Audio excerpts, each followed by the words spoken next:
Assalamualaikum warahmatullahi wabarakatuh.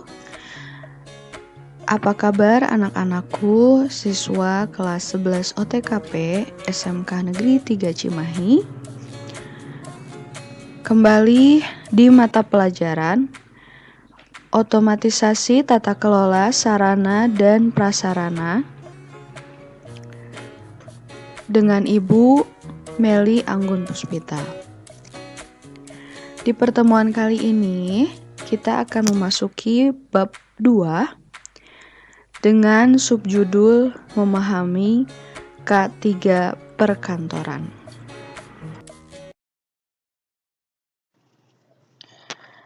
Anak-anakku, mengapa K3 itu perlu ada? Dan mengapa kita mempelajari K3 di mata pelajaran OTK Sarana Prasarana ini? Nah, perlu kalian pahami bahwa dunia kerja di perkantoran itu tidak selalu aman. Jadi, kantor juga memiliki faktor resiko dan potensi bahaya. Jika kalian menganggap bekerja di kantor itu tidak berbahaya dan sangat nyaman, itu adalah anggapan yang salah. Perlu kalian ketahui, rata-rata para pekerja atau karyawan yang bekerja di kantor minimal selama 8 jam sehari, bahkan ada yang lembur sampai malam. Nah, lamanya waktu bekerja itu bisa menimbulkan beberapa penyakit dan gangguan saraf. Aktivitas bekerja di perkantoran juga terdapat indikasi bahaya kebakaran serta gempa bumi yang membahayakan jiwa. Untuk itu, penerapan keselamatan dan kesehatan kerja sangat penting dalam dunia kerja perkantoran dan perlu kalian pelajari sejak dini. Nah, untuk itu kita di pertemuan hari ini akan mempelajari materi terkait penerapan keselamatan dan kesehatan kerja atau K3 perkantoran dan prosedur keselamatan dan kesehatan kerjanya. Sebelum masuk ke materi, silahkan kalian lihat video yang Ibu lampirkan ini berkaitan tentang pentingnya keselamatan dan kesehatan kerja di dunia perkantoran.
Baik anak-anak, di sini Ibu sudah membuat peta konsep bagaimana kita memahami keselamatan dan kesehatan kerja perkantoran.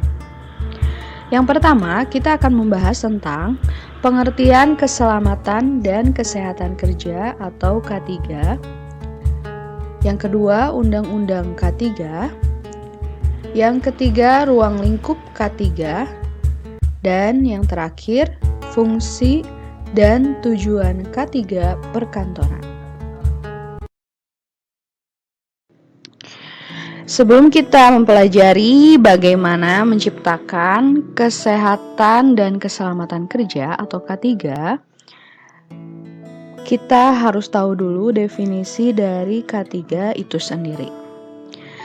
K3 atau keselamatan dan kesehatan kerja adalah sebuah cara atau upaya kita untuk mewujudkan sehat jasmani maupun rohani tenaga kerja atau pegawai saat beraktivitas di kantor. K3 juga berarti prosedur tentang keselamatan pemakaian alat dan perabot kantor, juga keselamatan akan bahaya penyakit, kebakaran, dan bahaya kerja berupa bencana alam. Jadi di sini kita berupaya dan berpikir bagaimana menciptakan kondisi yang baik, aman, sehat bagi kita sendiri selaku para pegawai atau karyawan, sehingga terwujudnya kelancaran bekerja dalam perkantoran.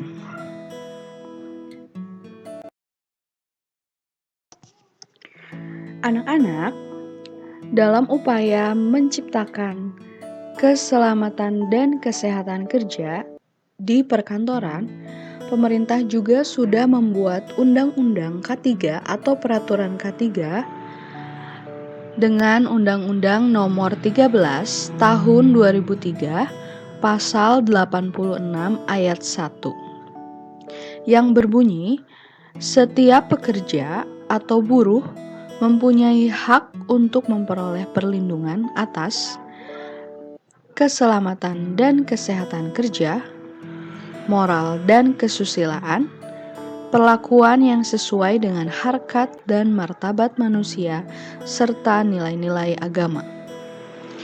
Dalam undang-undang ini juga diciptakan untuk melindungi keselamatan pekerja atau buruh guna mewujudkan produktivitas kerja yang optimal, diselenggarakan upaya keselamatan dan kesehatan kerja.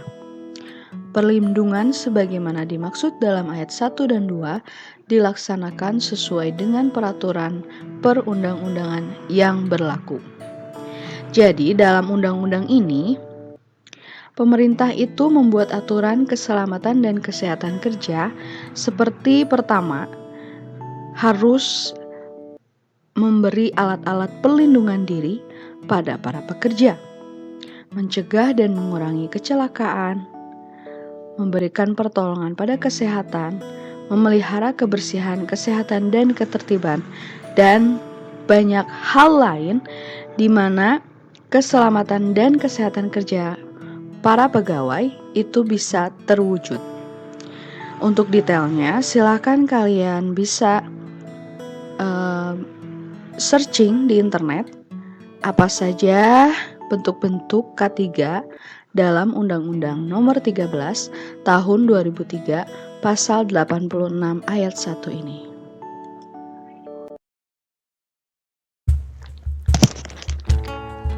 Ruang lingkup keselamatan dan kesehatan kerja atau K3 perkantoran yang berkaitan dengan lingkungan kerja dan para tenaga kerjanya, diantaranya sebagai berikut. Yang pertama, melakukan pencegahan dan pengobatan akibat keracunan yang timbul dari kerja. Yang kedua, diadakan penyesuaian antara kemampuan dalam pekerjaan. Yang ketiga, melakukan rehabilitasi bagi para karyawan atau pekerja yang cedera atau sakit akibat pekerjaannya. Dan yang keempat, dilakukan pemeliharaan terhadap lingkungan kerja supaya sehat dan nyaman. Jadi, dalam kegiatan pelaksanaan keselamatan dan kesehatan kerja atau K3, terdapat 4 ruang lingkup ini yang perlu kita lakukan supaya keselamatan dan kesehatan kerja perkantoran bisa terlaksana. Anak-anak, penerapan keselamatan dan kesehatan kerja ini bertujuan untuk yang pertama, memberikan jaminan keselamatan bagi setiap orang yang berada di tempat kerja. Jadi, keselamatan kita di tempat kita bekerja itu dapat terjamin dengan adanya K3 perkantoran. Tujuan yang kedua adalah melindungi tenaga kerja atas hak keselamatannya dalam melakukan pekerjaan untuk kesejahteraan hidup dan meningkatkan produksi serta produktivitas nasional. Jadi, hak kita untuk bisa selamat dalam bekerja untuk memenuhi kesejahteraan hidup dan meningkatkan produksi dapat terlindungi dengan adanya K3 perkantoran ini. Tujuan yang ketiga adalah sumber produksi dipelihara dan dipergunakan secara aman dan efisien.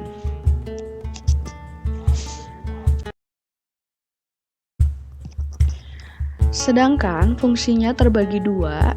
Yang pertama ada fungsi keselamatan kerja. Fungsi keselamatan kerja yang pertama adalah menerapkan dan menginformasikan rekan lainnya dalam hal pengendalian bahaya dan program pengendalian bahaya kerja.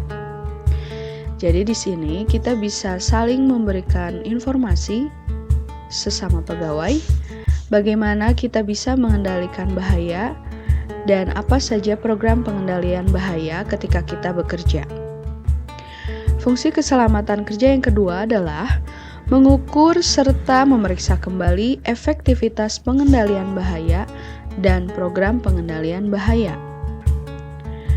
Jadi di sini kita melakukan evaluasi bagaimana cara kita mengendalikan bahaya dan program yang tersedia untuk mengendalikan bahaya.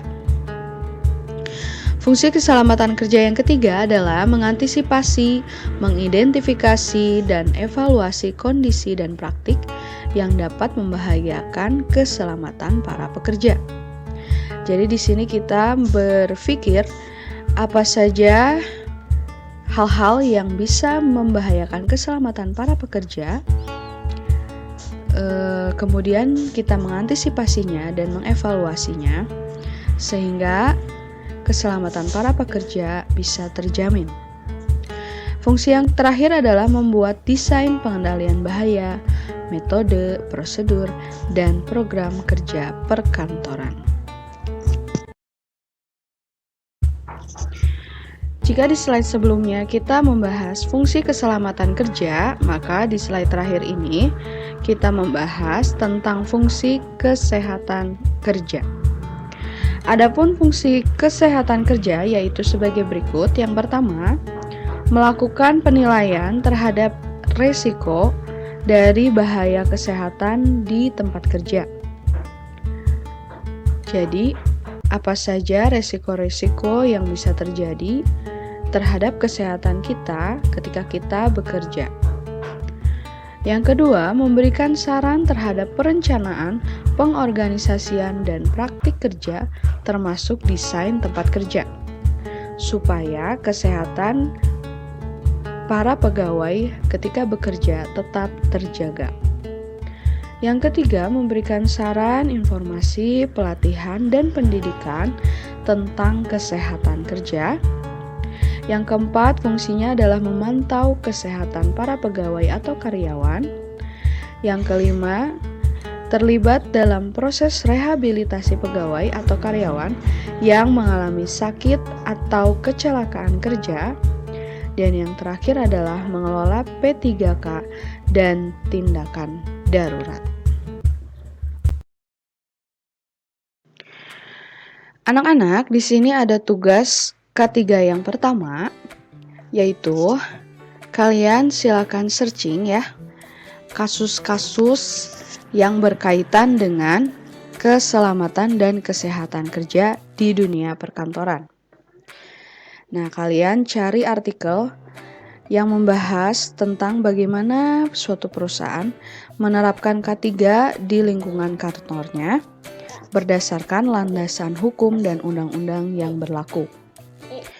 Nah, setelah kalian mencari artikel tersebut ya, kalian tulis di buku tulis sesuai dengan format berikut. Yang pertama adalah sumber internetnya kalian cantumkan. Jadi alamat URL atau internet yang kalian sadur.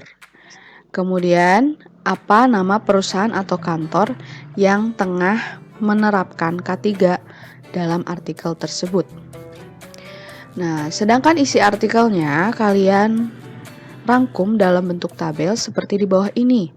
Ya, ada nomor, ada landasan hukum K3, itu diisi peraturan atau pedoman yang digunakan untuk menerapkan K3 di kantor tersebut. Kemudian pelaksanaan dalam kantor itu maksudnya adalah pelaksanaan penerapan K3 di dalam kantor seperti apa. Kemudian penyimpangan yang terjadi itu misalnya hal-hal yang menyimpang dari keselamatan dan kesehatan kerja. Misalnya tidak adanya perabot yang memadai untuk pegawai bekerja di depan komputer gitu ya. Misalnya kursi yang digunakan itu tidak memiliki sandaran yang sesuai dengan standar kesehatan untuk pekerjaan komputer di kantor. Misalnya jadi perabot yang dibeli itu tidak memiliki sandaran ya. Nah, dampaknya seperti apa? Dampaknya misalnya pegawai yang menggunakan atau bekerja di depan komputer sakit pinggang atau sakit punggung gitu ya. Nah, itu adalah salah satu contohnya. Kalian tulis pekerjaan kalian di buku tulis, kemudian kalian foto dan seperti biasa upload di Google Classroom. Jika ada hal-hal yang belum kalian mengerti, jangan sungkan untuk bertanya kepada ibu via WhatsApp ya. Selamat mengerjakan. Sampai bertemu kembali minggu depan. Wassalamualaikum warahmatullahi wabarakatuh.